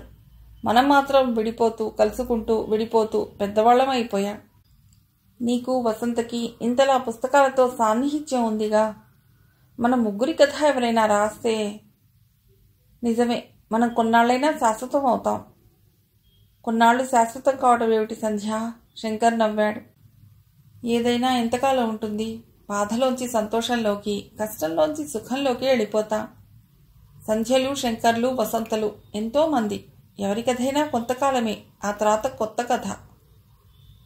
ఎంత పరిణితితో మాట్లాడతావు సంధ్య. నిన్ను పోగొట్టుకుని చాలా పెద్ద తప్పు చేశాను. సంధ్య నవ్వింది. ఎంత మామూలుది, సాధారణమైనది అయినా పోగొట్టుకున్నాక అపురూపంగానే ఉంటుంది. అతడు షేక్ హ్యాండ్ ఇస్తున్నట్టుగా సంధ్య చేయి పట్టుకున్నాడు. నిద్ర వస్తోంది సంధ్య. హాయిగా నిద్రపోండి. నేను ఇక్కడే ఉంటాను. ఏం కావాలన్నా అడగండి. ఆ రాత్రి శంకర్ సంధ్యని పిలవలేదు. అతడికి ఏం అక్కర్లేదు. ఆత్మీయత కోసం వసంత, ఆస్తి కోసం శంకర్ ఎండమావుల వెంట పరిగెత్తి ఆఖరికి ఆ రెండింటినీ మధుమతి రూపంలో ఆమెకెంతో ఇష్టమైన సంధ్యకి అప్పజెప్పి వెళ్ళిపోయారు. భరించలేని దుఃఖాన్ని మోస్తూ మధుని ఓదారుస్తూ హైదరాబాద్ వచ్చేసింది సంధ్య. సంధ్య పూర్తిగా మాటలు తగ్గించింది. తన ఆత్మీయ మిత్రులిద్దరూ అలా వెళ్ళిపోవటం ఆమె భరించలేకపోతోంది. అయినా మధుకి సంబంధాలు చూడటం మానలేదు. ఇప్పుడు నా పెళ్లికి తొందర ఏంటా ఆంటీ అంది మధు. తొందర నీకు కాదు మధు, నాకు. మీ అమ్మ నిన్ను నాకు అప్పజెప్పింది. నేను నిన్ను అప్పజెప్పటానికి ఒకరుండాలిగా. మధు ఏమీ మాట్లాడలేదు. ఇటు నందుకి సంబంధం కుదిరింది. అబ్బాయి డాక్టర్. అందరికీ అన్ని విధాలా నచ్చింది. సంధ్య ఒక విషయం గమనించింది. ఈ పెళ్లిళ్లలో కుటుంబం, సాంప్రదాయం, చదువు, అందం కంటే అవకాశాలకే పెద్దపీట వేస్తున్నారు. వీళ్ళని పెళ్లి చేసుకోవటం వల్ల నాకెంతవరకు లాభం? నా భవిష్యత్తుకు వీళ్ళెంతవరకు ఉపయోగపడగలరు? ఇదే భావన. సంధ్య, వాళ్ళు కట్నం అక్కర్లేదన్నారు అన్నాడు చక్రపాణి. కట్నం ఎందుకు? మన అమ్మాయి కూడా డాక్టరే కదా. అందుకే ఇద్దరికీ అమెరికా ఖర్చులు భరిస్తే చాలట. చాలా ఖర్చు అవుతుందేమో. పైగా ఇక్కడ హాస్పిటల్ సగం నిర్మాణంలో ఉంది. నందు వెళ్ళిపోతే ఎలా? అదెవరికైనా అమ్మేద్దాం తేలిగ్గా అన్నాడు చక్రపాణి. నీ అభిప్రాయం ఏమిటి నందు అడిగింది సంధ్య. అవునమ్మా, ఇప్పుడు చాలామంది అలాగే చేస్తున్నారు. ఏమిటి ఇలాంటి బుద్ధి లేని పనులా? అమ్మా, ఏం బాధగా ఉందా? అది మధు స్థలం. చెప్తుంటే వినకుండా అందులో హాస్పిటల్ ప్రారంభించావు. అది అమ్మేసి అమెరికా వెళ్ళిపోతావా? వాళ్ళు పేరు మార్చుకుంటారు. వసంత పేరు శాశ్వతంగా మాసిపోతుంది. ముందే నా మాట విని సేవా సంస్థ ఆరంభిస్తే ఎంత బాగుండేది. ఇప్పటికైనా పర్వాలేదు. ఇద్దరూ ఈ హాస్పిటల్లో ఉండేలా చూసుకోండి. అదెలా కుదురుతుంది? మేము ఒప్పుకున్నాం, మాట ఇచ్చేశాం. ఆ హాస్పిటల్ అమ్మేసో లీజుకి ఇచ్చో అమెరికా వెళతారా? అక్కడే ఉండిపోతారా? ఇండియాకి రారా? అయినా చదువుకున్న వాళ్ళు, తెలివైన వాళ్ళు, ఇంజనీర్లు, డాక్టర్లు అమెరికా వెడితే మరి మన సంగతి? దేశం సంగతి మనకెందుకు? మన అవకాశాలు, అభివృద్ధి చూసుకోవాలి గాని. నందులే, నా ఎదురుగా కూర్చోకు. నేనేం చేస్తానో నాకే తెలియదు. నా ఎదుటి నుండి పో కోపంగా అంది సంధ్య. అమ్మా అంది నందు. ఏమిటి సంధ్య ఇది అన్నాడు చక్రపాణి. లేకపోతే ఏమిటి? పెళ్లి బిజినెస్, దేశం అనాథ, స్నేహానికి దానికి విలువలేదు. ఇవేనా మీ ఆలోచనలు? మరి రేపు మిమ్మల్ని ఎవరైనా ఇలాగే ట్రీట్ చేస్తే ఎలా ఉంటుంది? మనిషి అంటే నిర్వచనం విలువలు కలవాడని నేను అనుకుంటాను. వృత్తి మీద, దేశం మీద, తీసుకున్న నిర్ణయం మీద నిబద్ధత లేనివాడు వాడేం మనిషి? ఇలా ఎంత చెప్పినా మీకు అర్థం కాదు.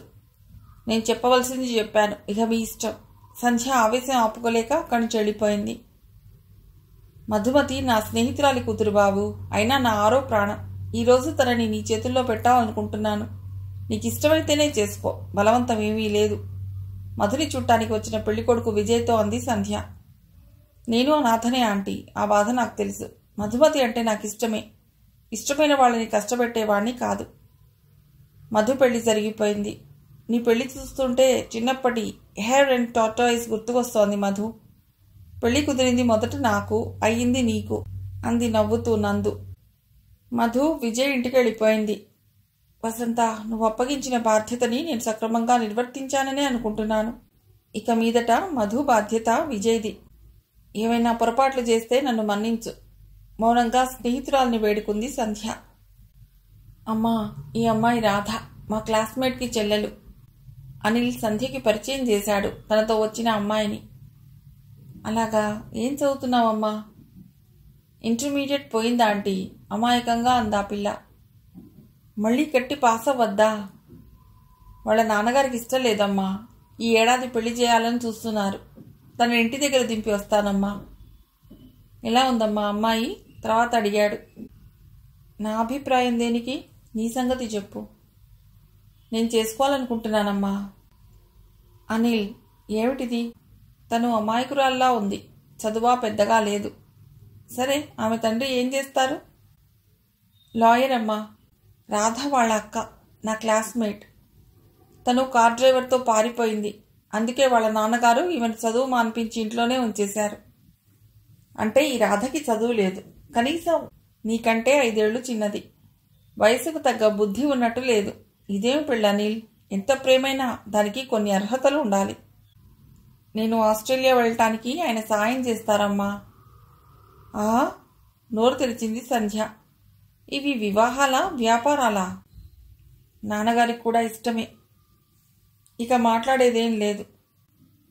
అవునన్నయ్యా, అమ్మ మధు బాధ్యత అంతా తీసుకుంది. మన విషయం వచ్చేసరికి మీ ఇష్టం అంటుంది. పక్క నుంచి సన్నగా రాగాలు తీస్తోంది నందు. అవును నందు, నిజమే. మధు మీలా పెళ్లిని వ్యాపారం అనుకోలేదు.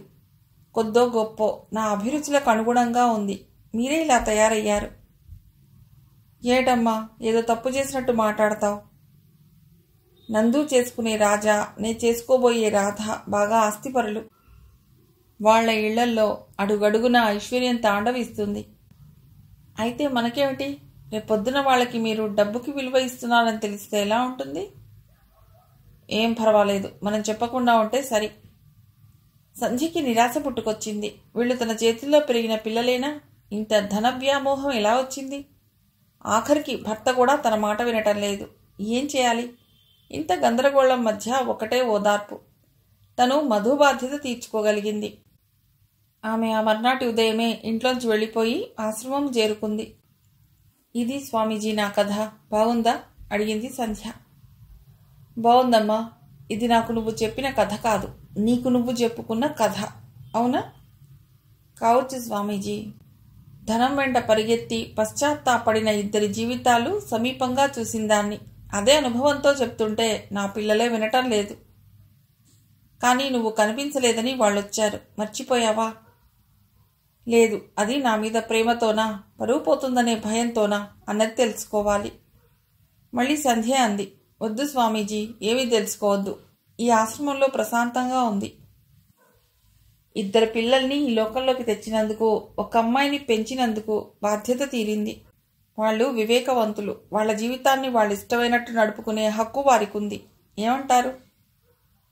నిజమే. కానీ పిల్లలు బంతితో ఆడితే చూస్తూ ఊరుకోవచ్చు, నిప్పుతో ఆడితే ఊరుకోగలమా? అయినా చూద్దాం వాళ్ళు ఏం చేస్తారు. స్వామీజీ, నా కథంతా చెప్పాక కూడా మీరు నా సమస్యకి పరిష్కారం చెప్పలేదు. స్వామీజీ నవ్వారు. చూద్దాం, కాలమే సమస్యల్ని పరిష్కరిస్తుందని అంటావుగా, చూద్దాం అని తలూపారు.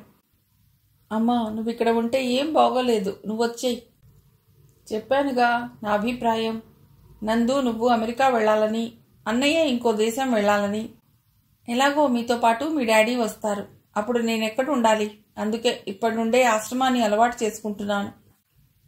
వాళ్ళు ఏవో దేశాలకు వెళ్ళిపోతున్నారంటున్నావే, మరి నువ్వు ఆశ్రమానికి రావచ్చా మమ్మల్ని వదిలి? నేనేం దేశాలు దాటి, ఆఖరికి రాష్ట్రం దాటి కూడా పోలేదు. ఎప్పుడు రావాలన్నా ఇంటికి రాగలను, లేకపోతే మీరే రావచ్చును. అయినా ఇప్పుడు నా పనే ఉంది. అమ్మ అవసరం లేనంత పెద్దవాళ్ళయ్యారు మీరు, గాద్గదిక స్వరంతో అంది సంధ్య. అమ్మా, పిల్లలిద్దరూ ఒకేసారి అన్నారు. అది కాదు సంధ్య, విదేశం మాట వదిలే. నువ్వు లేకుండా పెళ్లిళ్ళు కావటానికి వీల్లేదని కూర్చున్నారు వాళ్ళు. ఓ, అందుకని వచ్చారా? నా కోసం కాదన్నమాట. ఏమిటి, మెడకి వేస్తే కాలికేస్తావు, కాలికేస్తే మెడకి వేస్తావు? ఏమండి, నిజం చెప్పండి. వాళ్ళు పెళ్లిళ్ళు వద్దన్నారని ఇక్కడికి వచ్చారు, లేకపోతే రారు, అవునా? కాదమ్మా, నందు అంది. నీ మాటలకు అర్థం, విలువ అప్పుడు బోధపడలేదు. మనకి ఇల్లు ఉంది. డాడీ, అన్నయ్య, మధు, విజయ్ అందరూ ఉన్నారు. నేను డాక్టర్ని, నాకుండే పని నాకుంది. అయినా నువ్వు లేని లోటు కనిపిస్తూనే ఉంది. నిజం, నీ మాటలు ఎంత విలువైనవో తెలిసింది. కావాలంటే రాజాని వెళ్ళి చదువుకురమ్మంటాను. నేను ఇక్కడే ఉండి హాస్పిటల్ సంగతి చూసుకుంటాను. అయినా ఇంత చెప్పినా నువ్వు రానంటే ఇక్కడే నేను ఉంటాను. ఈ ఆశ్రమంలో వారికి చేసిన సేవే కదా. 5 నిమిషాలు ఎవరూ మాట్లాడలేదు. అమ్మా, నందు అంత బాగా నేను చెప్పలేను, కానీ రాధ దగ్గర డబ్బు తీసుకుని విదేశాలు వెళ్ళాలని లేదు. ఆ డబ్బు తీసుకుంటానేమో అని కదూ నువ్వు వచ్చేసింది. నువ్వే లేనప్పుడు నా అభివృద్ధి ఎవరు చూసి సంతోషిస్తారమ్మా అని చప్పున తల్లి ఒడిలో తలదాచుకున్నాడు. ఏం సంధ్యమ్మ, మీ అబ్బాయి మళ్ళీ చిన్నవాడైనట్లున్నాడు? అప్పుడే వచ్చిన స్వామీజీ అన్నారు నవ్వుతూ. ఆయన్ని చూసి అందరూ చప్పున లేచి నిలబడ్డారు. స్వామీజీ, అందరూ నన్ను రమ్మంటున్నారు. నాకు ఈ ప్రశాంత వాతావరణం విడిచి వెళ్లాలని లేదు అంది సంధ్య. మధునే కాదు, వీళ్ళని కూడా ఒకరికి అప్పచెప్పవలసిన బాధ్యత నీకుంది. ఈ ఆశ్రమం ప్రశాంతత ఎక్కడికి పోవు. నేను ముందే చెప్పినట్టు ఆశ్రమం అంటే మన బాధ్యతల నుండి పారిపోయి తలదాచుకునేది కాదు. మన బాధ్యతల్ని సక్రమంగా నిర్వర్తించడానికి కావలసిన మనోబలాన్ని ఇచ్చేది. సంధ్య మౌనంగా తన వస్తువులు తెచ్చుకునేందుకు తన కుటీరంలోకి వెళ్ళింది. వెనుకనే స్వామీజీ వచ్చారు. ఏం సంధ్య, నీ ప్రశ్నకి జవాబు దొరికిందా? ఏం ప్రశ్న స్వామీజీ? నువ్వే మర్చిపోయావా? ఆర్థిక బంధాలు గొప్పవా, మానసిక సంబంధాలు గొప్పవా? ఆలస్యంగానైనా మానసిక బంధాలు ఉంటాయని, ఉండాలని అర్థమైంది స్వామి. అవును, విలువలతో గడిపే జీవితం ఎవరికో కాదు, మనకే సంతృప్తిని కలిగిస్తుంది. అది తెలుసుకున్న మీరందరూ ధన్యులే. వెళ్ళిరండి అంటూ ఆయన అక్కడి నుండి వెళ్ళిపోయారు. కథ సమాప్తం.